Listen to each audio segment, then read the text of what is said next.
আমরা আছি এখন 6 মাইলে। এই কুকুরটা অসুস্থ, তো স্যালাইন চলছে। তো যে বাড়িতে আমরা আছি, একটু আগেই আজকেরই একটা ভিডিওতে, আজকে 13ই মে 2024, এর আগের ভিডিওতেই বললাম যে পারনের পাড়ের রাস্তায় একটা কুকুর অসুস্থ ছিল, সেখানে করছে আর কি, ওখানে ট্রিটমেন্ট করা। সেই ভিডিওর মধ্যেই বললাম যে যে অনেকে আছে যে বীজ দেয়, রাস্তার কুকুরদেরকে ঢিল মারে, পাথর দিয়ে মারে। রাস্তারই কুকুর ওনাদের বাড়িতে থাকে।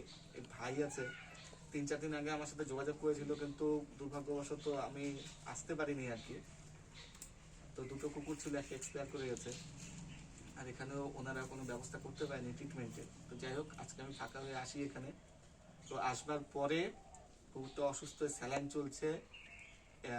এই বাড়ির থেকে যা আমরা যত্ন পেয়েছি কুকুরের জন্য, যা দেখলাম, এই কথাটাই আমি তখন বলছিলাম যে অনেকে আছে অত্যাচার করে, অনেকে আছে এরকম ভালোবাসে, তারা হেল্প করে। এই ভাইয়ের বাড়ির খালি ভাই না, বাড়ির সবাই খুব সাহায্য করেছে। আপনাদেরকেও এটা বলছি যে ওদেরও প্রাণ আছে, মানুষদেরও প্রাণ আছে। তো নিকৃষ্ট জীব ভাববেন না ওদেরকে, সবাইকে সমানভাবে আপনারা সাহায্য করুন, এতটুকু আশাই রাখছি। ধন্যবাদ। লাভ